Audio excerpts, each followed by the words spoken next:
The assumption of behavioral consistency does not subsume the second assumption, that is that of correspondence in similarity of offense behavior and characteristics between offenders. If, however, the homology correspondence of similarity relations holds between a person's characteristics and behavior, to state the previous proposition another way, it could be argued that if the homology assumption does not hold, behavioral consistency will not either. As discussed later, research was largely failed to find support for the homology assumptions.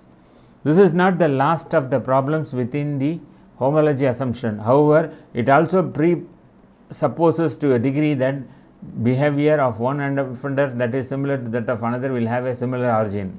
That is the cognition for motivation for the behavior.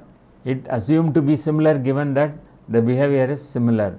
This assumption is flawed because different offenders will do small things for different reasons at different times. Possible reasons for these changes, as outlined by Bandura and Cervone in the perceived abilities, the self-efficacy mechanism also play an central role in human agency and motivation. It is partly on the basis of self-percepts of efficacy that people choose what to do, how much effort to mobilize for given practice or activities, and how long to persevere at them. So, your perceived ability will alter over time based on both internal and external conditions, such as our state and trait is self-esteem and do the perceived difficulty of the task to factors influencing a person's work behavior. Personal influence, where it really comes from and how you can have more. It is often a fuzzy, messy, grey area. What does it really mean to be a boss? It means you have influence because that is your title. What does it mean to be a leader? It means you have influence because others choose to follow you. But what does it mean to have influence? That is a bigger question. And ironically, it is the question that both bosses and leaders, sometimes the same, are anxiously writing or trying to figure out. We often write and speak about influencing greatness in others because our audience is often defined by people who hold the title of manager. However, neither one of us really care too much for that title. Instead of sounding like a person who is supposed to support, inspire, and cheer for the success of employees, the word manager sounds like a person responsible for diluting temper tantrums, policing time cards, and giving orders. That is no fun. Those things may influence people to meet expectations out of fear, but they won't inspire them to be great.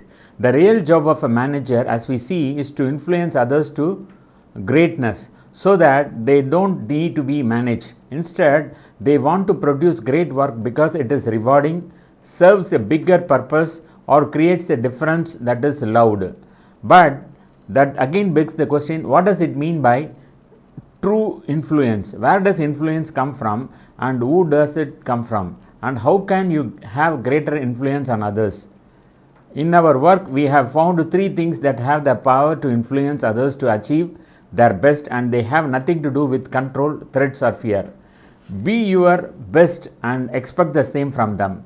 Throughout our careers, many of us have been told to set an example for others, but it is important to understand that setting an example for others doesn't mean you expect others to become you. Instead, you be the best version of yourself and expect them to become the best version of themselves. That is where people will naturally thrive to the greatest extent. In fact, University of Cambridge psychologist Brian Little, who studies authenticity of work, said, suppress your true self for too long and your risk stress, burnout, and perhaps even physical health consequences. The same is being found in company cultures. Great culture is a result of allowing people to be the best version of themselves. Instead of trying to force people into becoming who we think they should be, said Dan McNamee, president of Floyd's 99 barbershops, when he asked him how the company has been able to maintain such a strong culture of service through extreme growth. This concept might seem counterintuitive, but we see it all the time. Those who accept, support, and inspire people to become their best have more influence than those who try to change people into something they are not. Friendship is not frowned upon. No matter what your titles, there is a little secret about influence that many bosses and companies seem to overlook. Titles and positions are not always the most potential forms of influence. Instead, social relationships have a massive impact on the way people view and feel about their work. In fact, a study by the University of Pennsylvania and the University of Minnesota found that when tasked with diverse work projects, group of friends were better than group of acquaintances at committing to the start of a project, communicating throughout the activity, offering both encouragement and feedback, and critically evaluating ideas. Add to that Gallup study that revealed an employee with best friend at work is 5 times more likely to feel a strong connection to their company and 7 times more likely to fully engage at work than employees who don't have a best friend at the office. Again, this concept might seem counterintuitive to many leaders, but the facts speak for themselves. If you want to influence greatness in the people in your organization, promote friendship at work. Appreciate their quest for greatness. If you truly want to influence people to become their best, you need to find out what they want to achieve and then appreciate the fact that you get to be part of their journey. Think about it.